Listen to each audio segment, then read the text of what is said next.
For as long as humans have cared to look about and see, really see the diversity of form and features making up the landscape, we've speculated on how things became the way they are. How did a desert become a desert, and why is it where it is? How are mountains formed and valleys? What accounts for the deep ocean basins?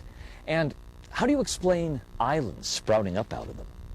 And if you'll forgive the pun, what gives rise to volcanoes?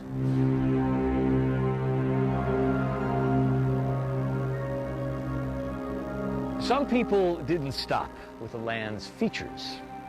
They wondered about continents, about the entire crust of the Earth itself. Why are continents and oceans where they are? Had they always been there? The very vastness, the enormity of these speculations made answering them seem unlikely, if not impossible. Forever a secret of the Earth's alone.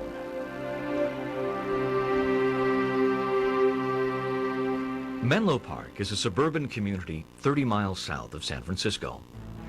It's also home to the Western Regional Headquarters of the U.S. Geological Survey, maybe best known for its surveying, map-making, and volcano and earthquake monitoring activities. But in the 1960s, a basic research project on the Earth's magnetic field by three young scientists, Richard Dole, Alan Cox, and Brent Dalrymple, provided important insights into some of the Earth's deepest secrets.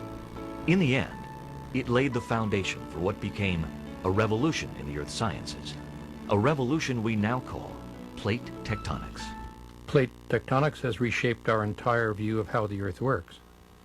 It shows us that by the movement of the broken pieces of the Earth's shell, like an eggshell, pulling away, sliding past each other, bunking into each other, the mountains are formed, the deep-sea trenches are formed, volcanoes are born, great faults in the Earth produce movements that trigger gigantic earthquakes. In short, all of the action of the body Earth that threatens humans and poses sources of danger, and all the major features of the Earth, which only 30 years ago we didn't understand, are all produced by the major movements of these plates over time. In short, all of Earth history is a history of the movement of these plates. The revolution had its origins in the outlandish theories advanced several decades earlier by the visionary scientist Alfred Wegener. He proposed the idea that the Earth's continents were once joined as one huge continent, and that they had broken up and moved across the face of the globe to their present positions. Mobile continents? Many considered Wegener's proposal preposterous and dismissed him as a fantasist. At the time, scientific thought was as immovable as the continents appeared to be. Geology as a formal science is not very old. A founder of modern geology, Scotsman James Hutton, proposed in 1785 that the forces which form the Earth's geologic features in the past are the very same forces currently at work. Erupting volcanoes, for example, provide crustal material for new landforms, while the relentless erosive forces of weather and water wear them away. What may seem obvious today conflicted with the predominant views of the time.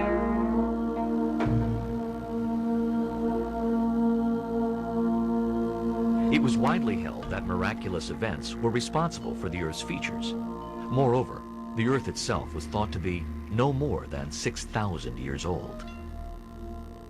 This didn't match the conclusions Hutton reached from his own observations. His reasoned approach opened the way to a more comprehensive study and understanding of geologic processes.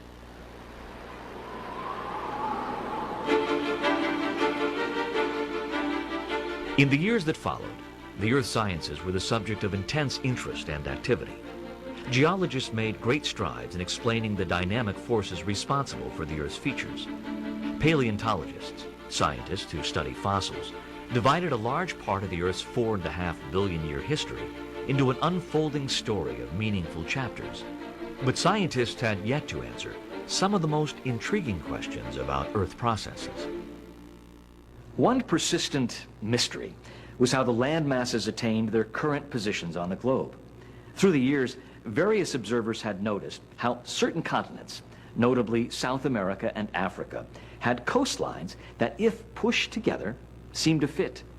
Was this jigsaw puzzle-like correspondence coincidence, or was it evidence that the continents had at one time in the past been joined? To most scientists, this conclusion was unfounded and a fantastic leap of imagination. The notion of mobile continents remained outside serious scientific debate until Alfred Wegener, a German meteorologist with interest in a wide range of disciplines, published The Origins of Continents and Oceans in 1915. In his book, Wegener marshaled an impressive array of evidence to support his theory of continental drift. He argued that at one time in the past, the present continents were joined in one supercontinent he called Pangaea. This explained why now distant continents shared similar geological structures, like the mountain range in Argentina that bears a strong resemblance to one in South Africa, or how frozen Antarctica could have supported the plant life to form coal deposits there, or why ancient plants and animals inhabited lands now separated by an expanse of ocean. All of these baffling phenomena could be accounted for by Wegener's theory of continental drift. According to Wegener, Pangaea split apart and the continents slowly moved to their present positions. But what caused Pangaea to fragment into continents? And what force could move such massive structures through the more dense oceanic crust?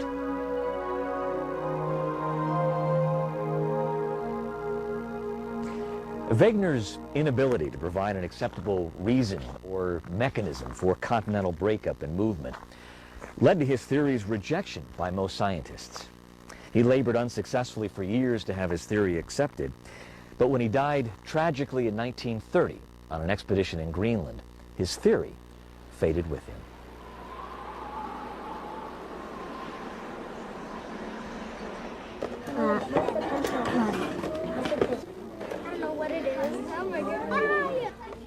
The Earth behaves much like a bar magnet. Its weak magnetic field extends out from the poles to surround the Earth. Anyone who has played with a simple magnet and iron filings has seen a magnetic field displayed.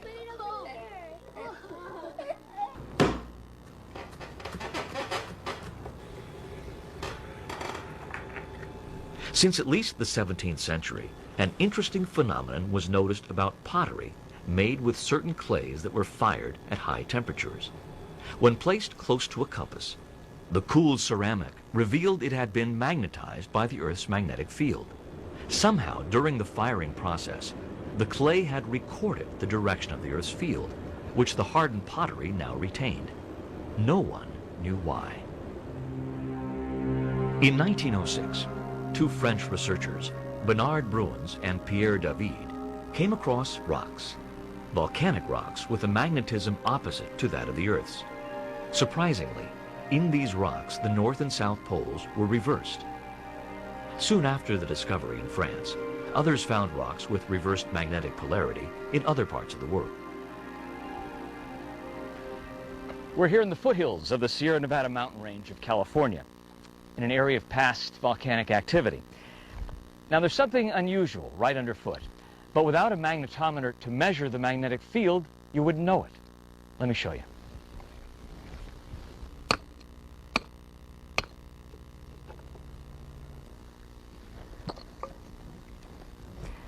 Now, we've determined that this is the rock's north-facing edge. As I bring it close to the magnetometer, watch the instrument's needle. It's swinging into the negative zone. This rock isn't just magnetized, it's reversely magnetized. It has a magnetic field opposite to that of the Earth's. Yet not far from here are volcanic rocks that have a normal magnetism. These discrepancies or anomalies are what puzzled Bruins, David, and others.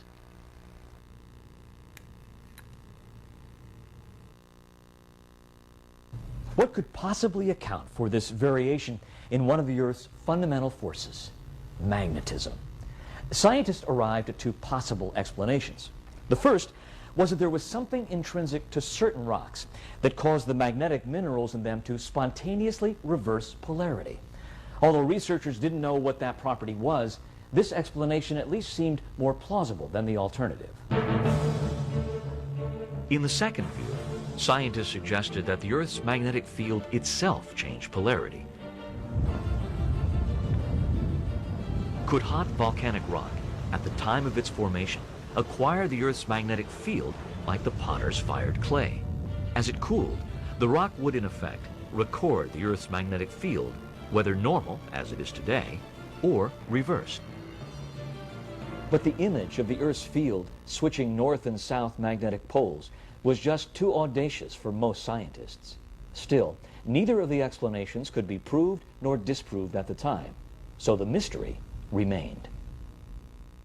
The 1950s and 60s were an especially exciting time for the earth sciences and science in general. The world had emerged from the shadows of World War II. Geologists and geophysicists were reaping the benefits of wartime technology put to peaceful use. More powerful and more sensitive instrumentation was extending the researchers' insight into hidden processes. Meanwhile, the old debate about continental drift had ignited again. In the 1950s, with new research data accumulating, Wegener's theory attracted renewed interest. The topic seemed to fire the imagination of earth science students who were too young to remember the hostility and derision with which Wegener's ideas were first received. Richard Dole was one of those students in the geology department at the University of California at Berkeley. He had been fascinated by continental drift while still an undergraduate. As a graduate student, he was exposed to the idea that paleomagnetism might be instrumental to resolving the matter of drift. Paleomagnetism was a relatively new branch of the earth sciences, dealing with the ancient magnetism retained in rocks. Alan Cox came to the university a few years after Dole. As an earth science student, Cox was also attracted to the topic of continental drift, but later became particularly intrigued by the phenomenon of reversely magnetized rocks. He as well was optimistic that paleomagnetism could solve some of these enigmas of earth science. So much was awaiting discovery and explanation, with the answers seemingly just beyond scientific reach. Cox and Dole knew this all too well from the extensive survey of paleomagnetism they began while Cox was still a graduate student. They agreed that if the opportunity arose, they would devise a research project to answer some of these questions together. That opportunity arose in 1958 at the U.S. Geological Survey, while Cox was still a student and Dole was an assistant professor at MIT. Dole had been asked by James Balsley, the chief of the geophysics branch, to establish a laboratory for paleomagnetic studies there at the survey. At the time, there weren't many facilities available at the USGS Menlo Park campus to house the lab. The most likely candidate proved to be a tar paper and wood shack built during World War II as a support unit to the hospital there. The humble structure was, in a way, well suited to the research work that would be conducted there. Away from traffic and other disturbances, there was little to interfere with the delicate magnetic measurements, and the temporary nature of the building made modifications to it easy. We were always very thankful that this was a tar paper shack and not a big official building, because since it really wasn't a recognized USGS building, that meant we could do almost anything we wanted in it. If we needed to knock a hole in the wall or put in more power or change a sewer line, we could simply do that without getting the government involved in some kind of a big project. So in terms of being a facility for forefront research where you have to make a lot of changes in a hurry if you're going to progress, this was the ideal building. Dole and Cox prepared an ambitious research agenda to tackle the persistent mysteries confronting earth science that they've been thinking about. Among the topics, they wanted to resolve the issue of polarity reversals in rocks. They suspected that settling the matter of polarity reversals could play a role in settling the debate over continental drift. For this work and other experiments, they needed volcanic samples from distant places around the globe. They mounted expeditions to collect recently formed volcanic rocks in Hawaii, Alaska, New Mexico, and the Sierra Nevada in California. The work was physically arduous, climbing over rugged lava with packs filled with drilling and calibration equipment, much of it improvised. In the laboratory, the volcanic samples would first be put through a series of treatments to strip away all but the rock's original remnant magnetization, in a sense, what it was born with.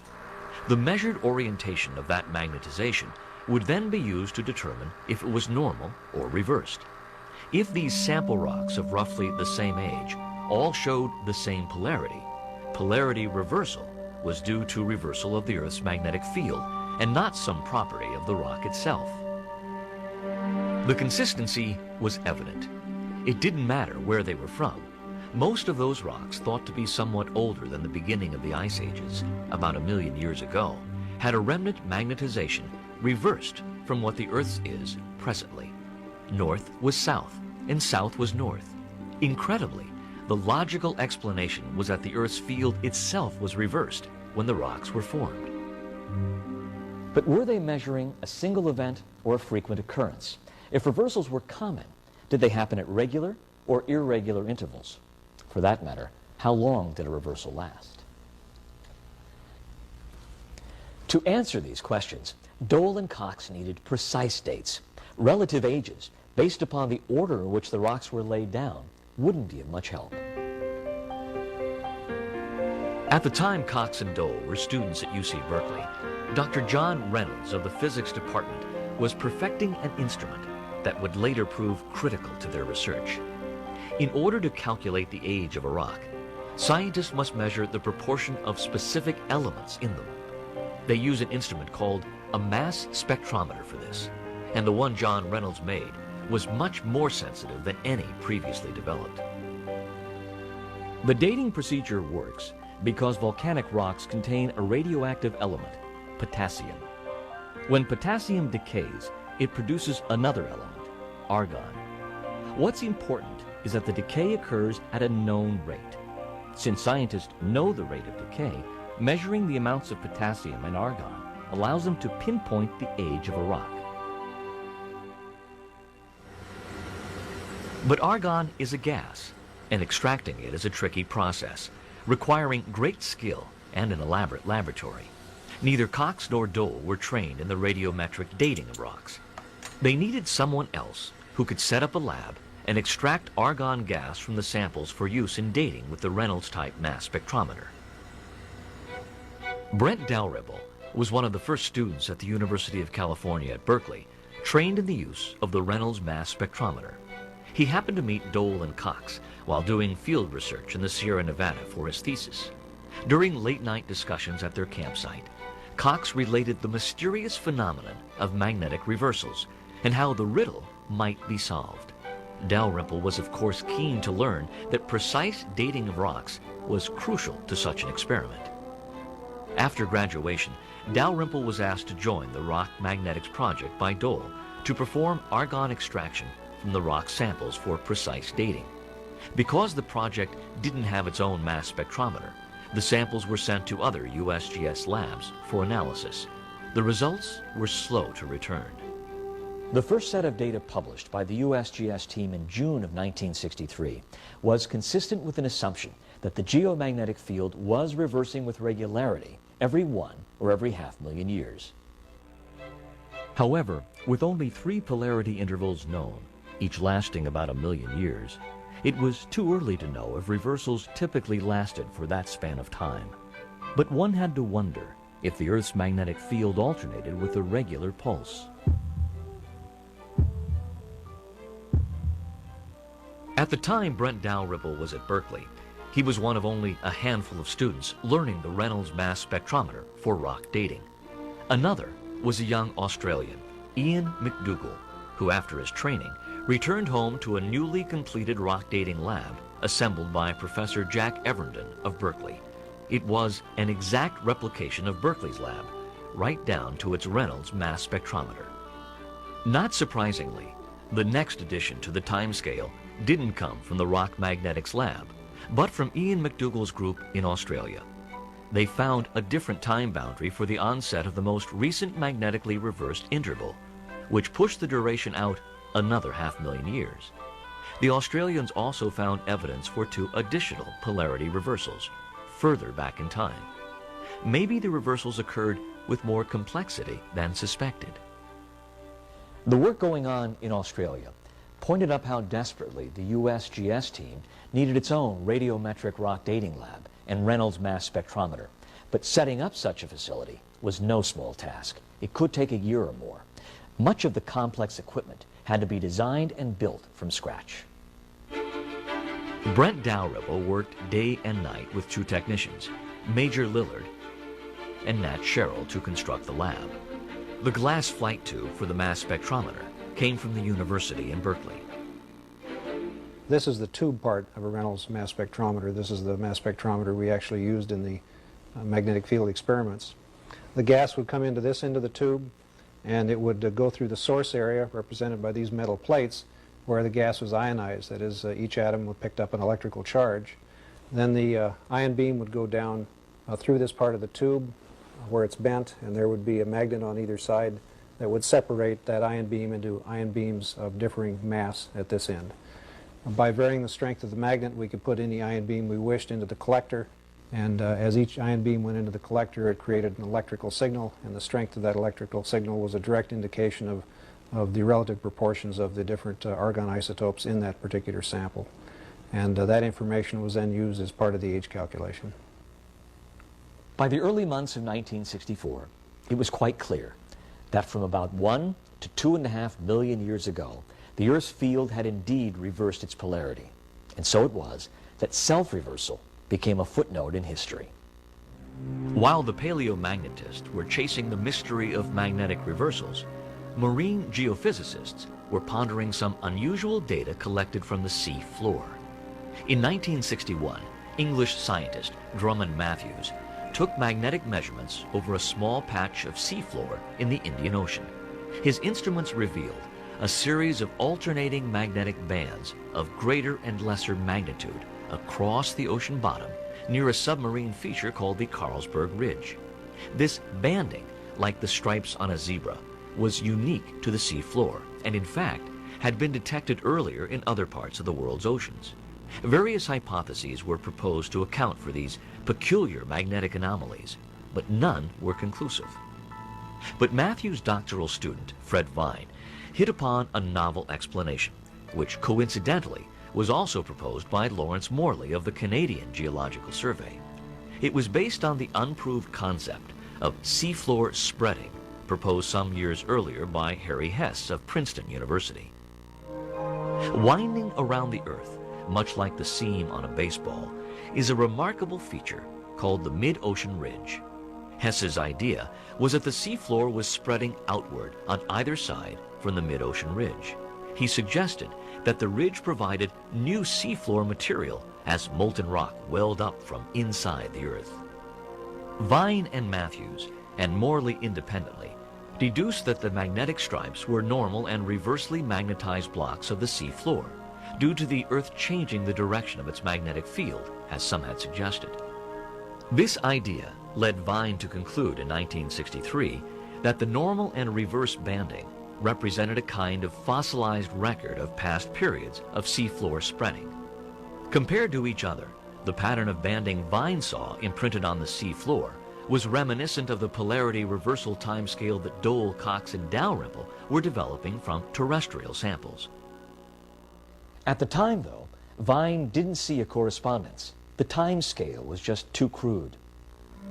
Meanwhile, just 6 months after they had begun, the USGS team had its own rock dating lab up and running. With a mass spectrometer on site, work progressed at an accelerated pace. Cox, Dole, and Dalrymple published a new timescale in June of 1964. It defined 2 new short periods when the Earth's magnetic field was opposite to the usual polarity for the period. More and more, the pattern of reversals that was emerging looked irregular.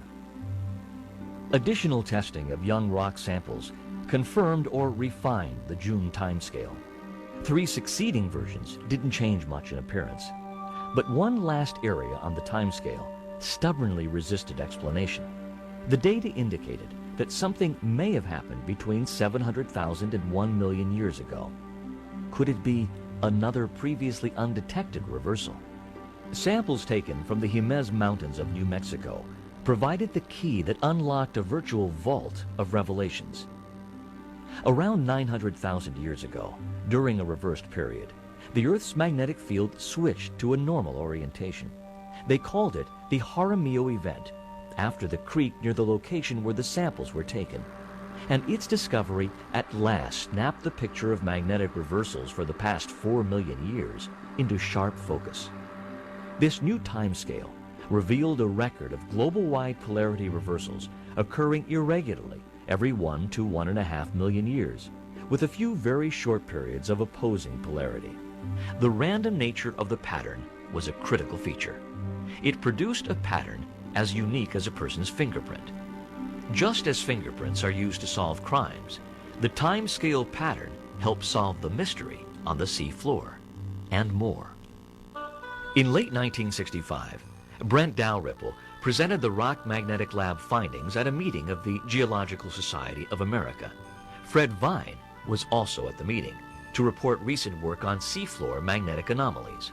When the latest timescale incorporating the Jaramillo event was unveiled, Vine saw in its intervals of time an exact proportional match to the mysterious seafloor bands.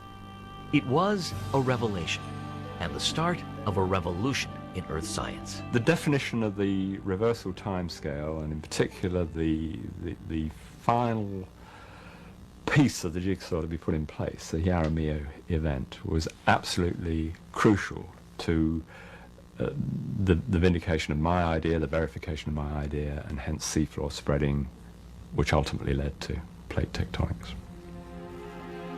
Applied to the sea floor, the timescale's pattern provided a unique view into the Earth's dynamic past. As it formed along the mid-ocean ridge, the sea floor on either side was like a conveyor belt, bearing away at an almost constant rate a mirror image, fossilized imprint of the Earth's magnetic orientation at the time of the seafloor's creation. As a strip of ocean floor formed during a normal epoch, it would be adjoined to one formed while the Earth's polarity was reversed, leading over time to a unique pattern of alternating normal and reversely magnetized bands of seafloor rock. Discovery of the Jaramillo event, combined with Vine's hypothesis, caused a revolution in our thinking about the Earth and became the underpinnings for an entirely new model of how the Earth works, what we now call plate tectonics. The mid-ocean ridges, along with the deep ocean trenches and young fold mountain ranges, such as the Himalayas, mark the boundaries of vast crustal plates that move in relation to each other. The slow, inexorable, and sometimes violent movement of these plates creates the surface features of our planet.